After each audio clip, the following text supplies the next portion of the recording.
Trigonometric ratios are the foundation for proper tree height measurement, so in this video we'll take a look at SOH CAH TOA. SOH CAH TOA is a mnemonic which is helpful for remembering the ratios associated with right triangles. So here we have a right triangle. This is a right angle, 90-degree angle right here. And we have two other angles. These two angles add up to 90 degrees. And essentially we have the hypotenuse. The hypotenuse is always going to be opposite the right angle. And because we're going to be focusing on this angle, the side that is opposite this angle is here. So we call that the opposite side, which leaves the adjacent side, which is adjacent to this angle that we're measuring. So essentially what we're going to look at here, let's start by looking at the formulas that we can derive from SOH CAH TOA. So to start with, we have sine of the angle x is equal to the opposite side divided by the hypotenuse. And here we have the cosine of angle x is equal to the adjacent side divided by the hypotenuse. And here we have the tangent of x is equal to the opposite side divided by the adjacent side. And from these initial formulas, we can derive other formulas, and we can rearrange them. And what I've done here is I've focused on three that are very common in tree height measurement. And we're going to start with this one, which is the sine of the angle x times the hypotenuse equals the opposite side. So here we have, so if we measure this angle, we would take the sine of this angle multiplied by the hypotenuse, which gives us that opposite side, which is this formula right here. And essentially what we'd be doing is we would be measuring the angle with a clinometer, and then we would have a laser rangefinder. This would essentially be our eye level. So from our eye level to the top of the tree, we would take a distance measurement with our laser, and then we would just do the math.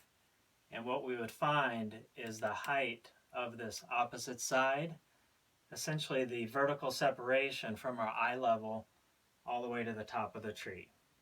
That's a very accurate way to measure the height to the top of the tree above your eye level.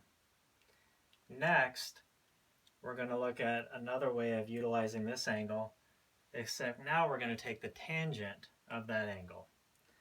And then essentially we'll be measuring the adjacent side.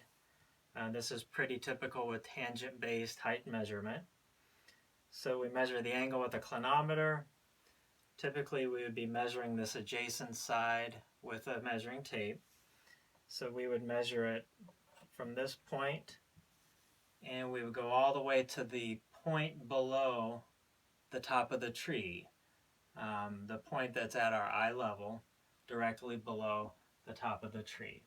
So if we did the math on that, the tangent of angle x times the adjacent side, that would also give us this opposite side and give us the height from eye level to the top of the tree.